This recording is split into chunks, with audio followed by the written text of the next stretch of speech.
What's that noise?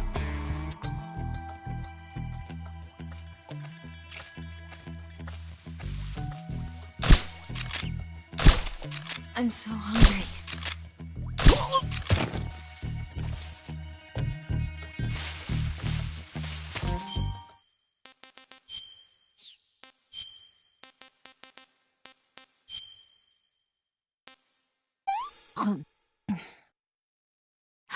Can I have seconds?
Come on, Snake.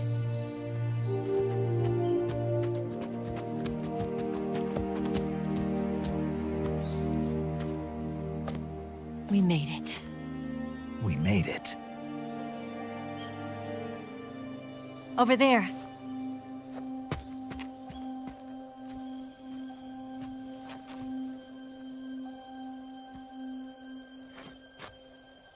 It's the boss, isn't it? I'll go get the wig ready to take off. Right. I'll leave you two alone. But come back in one piece, okay?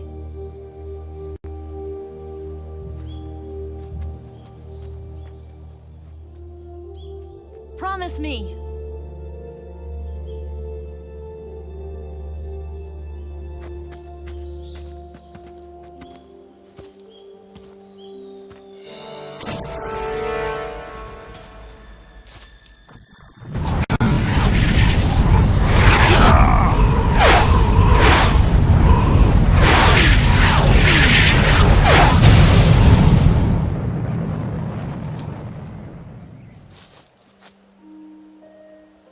Life's end.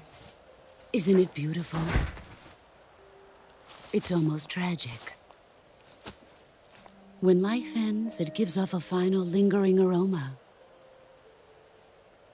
Light is but a farewell gift from the darkness to those on their way to die. I've been waiting, Snake, for a long time. Waiting for your birth, your growth, and the finality of today. Boss. Why are you doing this? Why? To make the world one again. The world used to be whole. But with the end of the Second World War, the philosophers began to fight amongst themselves, and the world was torn apart. The Cobras, my comrades who trained and fought alongside me, were torn apart as well. The foibles of politics and the march of time can turn friends into enemies just as easily as the wind changes. Ridiculous, isn't it? Yesterday's ally becomes today's opposition. And this Cold War? Think back. When I was leading the Cobras, America and Russia were fighting together. Now, consider whether America and Russia will still be enemies in the 21st century. Somehow I doubt it. Enemies change along with the times, the flow of the ages, and we soldiers are forced to play along. I didn't raise you and shape you into the man you are today just so we could face each other in battle. A soldier's skills aren't meant to be used to hurt friends. So then what is an enemy? Is there such a thing as an absolute timeless enemy? There is no such thing, and never has been. And the reason is that our enemies are human beings like us. They can only be our enemies in relative terms. The world must be made whole again. The philosophers must be reunited. I will devote my skills to that purpose. And with the Colonel's money, I will achieve that end. Just as I once created the Cobras. They are my family. I may no longer be able to bear children, but I still have a family.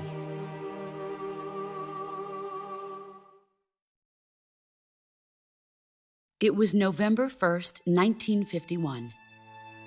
I was in the Nevada desert participating in atomic testing. The name Nevada is derived from Spanish, covered in snow, white as snow. And snow is exactly what I saw in that Nevada desert. It froze my blood white. Snake, you were an atomic test subject, weren't you? On Bikini Atoll. That's part of the reason I was drawn to you. You and I are alike. We're both slowly being eaten away by the karma of others. We'll never have the chance to die peacefully of old age. We have no tomorrow. But we can still have hope for the future. In 1960, I saw a vision of the ideal future from space. 3 years earlier, the Soviet Union had succeeded in launching Sputnik, the first man-made satellite in history, into orbit. This came as a huge shock to the United States. In response, America threw everything it had into its own manned spaceflight project, the Mercury program. Even as the Soviets seemed poised to send their first man into space, America was still experimenting with chimpanzees and rockets. The government wanted human data. So they secretly decided to send a human being into space. I was the one they chose. At the time, they didn't have the technology to block out cosmic rays, and whoever they sent up would inevitably be exposed to heavy radiation. That's why they chose me. After all, I'd already been irradiated once. Of course, you won't find any of this in the history books. I could see the planet as it appeared from space. That's when it finally hit me. Space exploration is nothing but another game in the power struggle between the US and the USSR. Politics, economics, the arms race, they're all just arenas for meaningless competition. I'm sure you can see that, but the Earth itself has no boundaries. No East, no West, no Cold War. And the irony of it is, the United States and the Soviet Union are spending billions on their space programs and the missile race, only to arrive at the same conclusion. In the 21st century, everyone will be able to see that we are all just inhabitants of a little celestial body called Earth. A world without communism or capitalism, that is the world I wanted to see. But reality continued to betray me. In 1961, I was sent to Cuba, to Bahia de Cochinos. It was part of a CIA-sponsored invasion under the guise of taking Cuban exiles back to their country. But the US government betrayed them. Our weak-kneed president held back their air support. Defenseless, the exiles were annihilated by the Cuban army. All I could do was watch in silence. I was set up by the very country I'd sacrificed so much for, by the very government I dedicated my life to defending.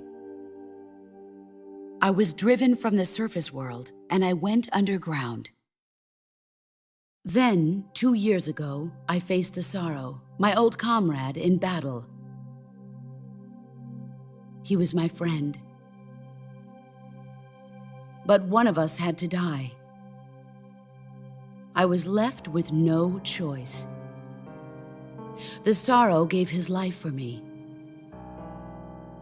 There is no enmity between us. One must live, and one must die. That was the mission. The ones who gave me that mission were the philosophers. Early in the 20th century, the true holders of power in the United States, the Republic of China, and the newly formed Soviet Union gathered together in a secret meeting that would later be known as the Wise Men's Committee. The secret pact they formed there marked the beginning of the philosophers. But the last of the original members died in the 1930s. After that, the organization began to run out of control, and the Wise Men's Committee degenerated into a mere shell of its former self. The philosophers of today have no sense of good or evil. Their influence extends to countries and organizations involved in every aspect of every war. They have become war itself. That's how they operate. The sacrifices of war cause a shift in the times. This shift leads to renewed conflict, and in turn triggers the next war. Like a nuclear chain reaction, each conflict sparks countless others, forming an endless spiral that will continue on for eternity.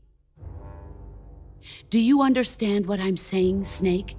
By consuming me and you, the philosophers intend to keep that cycle going forever.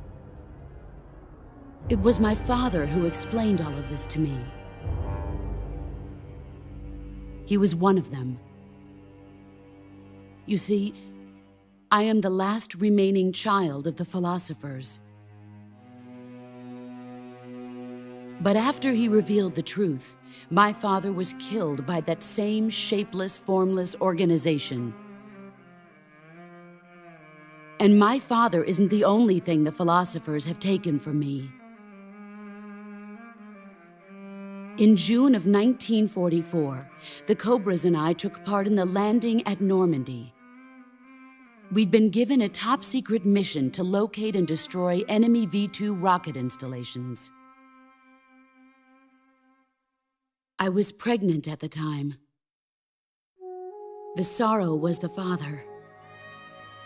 I gave birth on the field of battle. A beautiful baby boy. But my child was snatched away from me by the philosophers.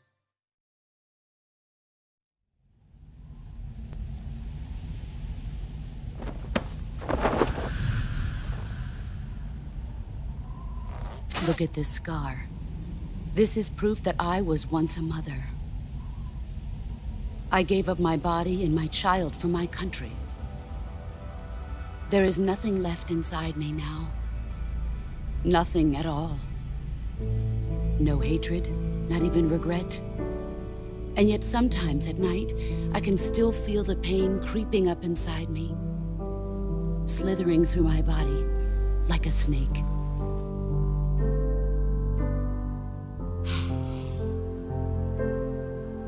I've never talked this much about myself before. Thanks. Thanks for listening to me.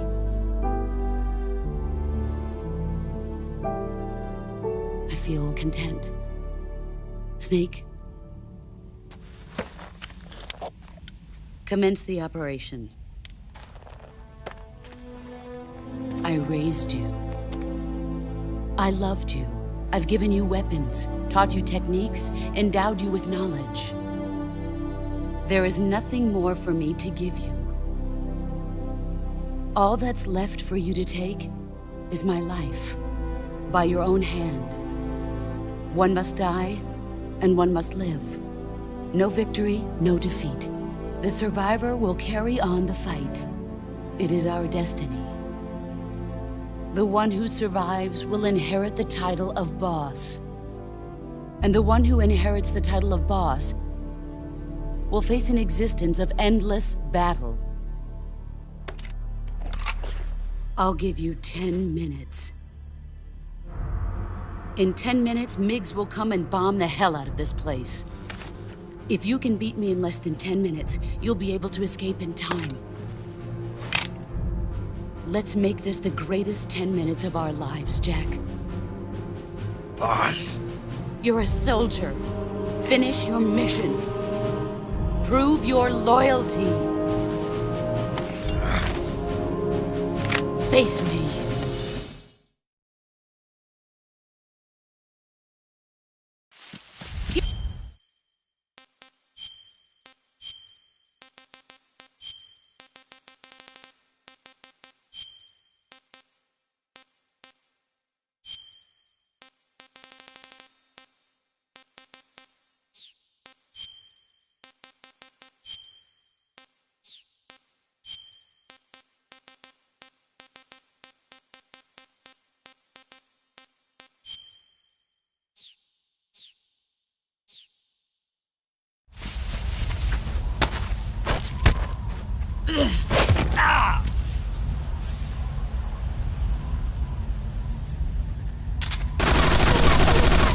Heads up, Snake.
It's no use.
Heads up, Snake.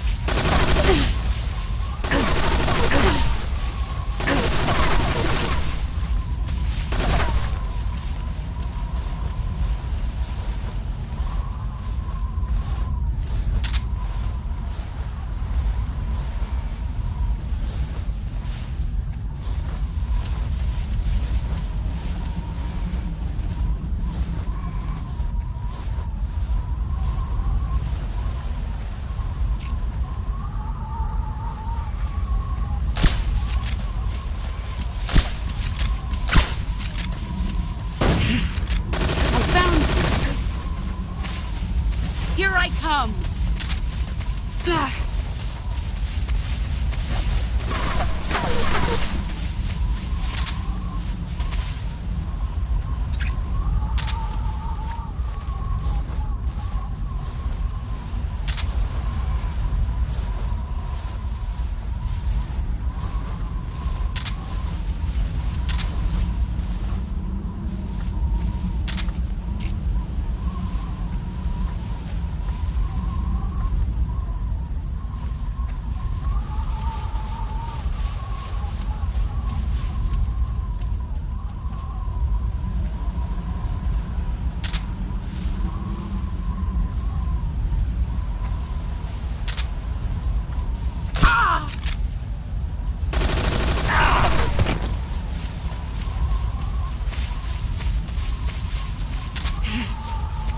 There you are. Here I come!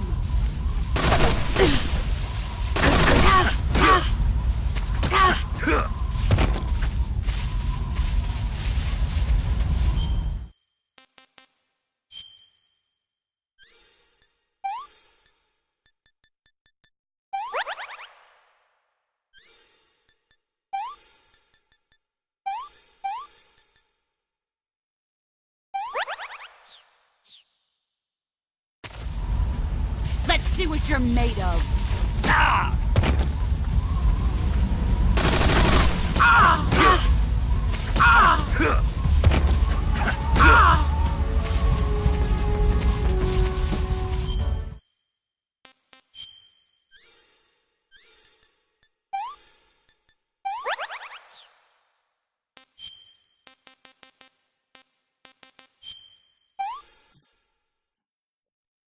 What is this?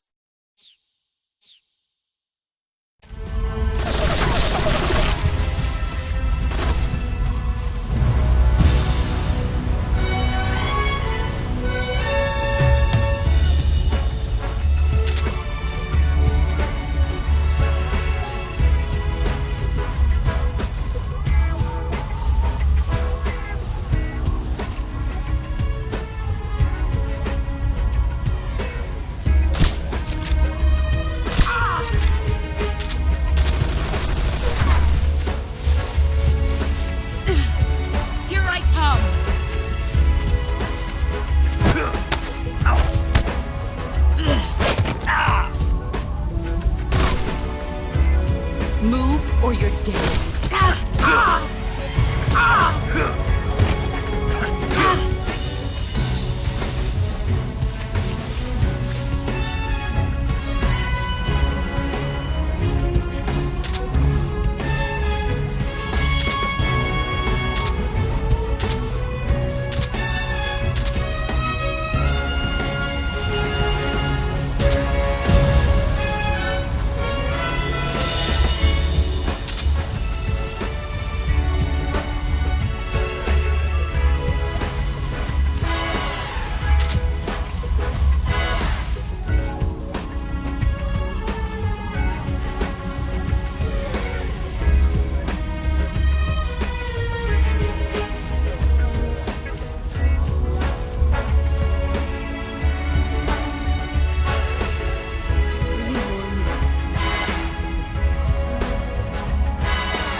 the rain. And someday you'll be on a tree frog. It's ordeal, a trial to survive. On the day we see new life, I give my life. Not for honor, but for you.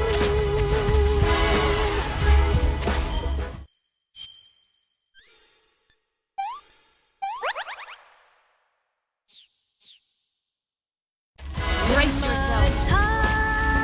Time, there'll be no one else. Pathetic. Run quick.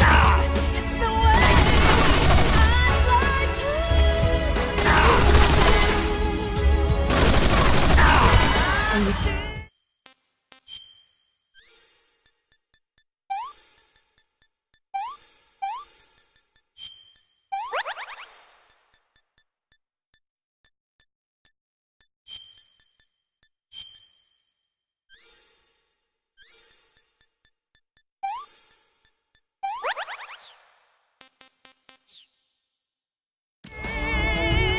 In a dream, snake eater.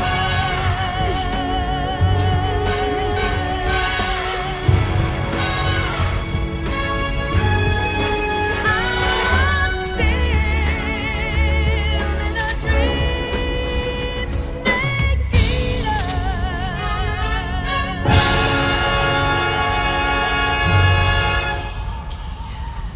Our time is up, Jack.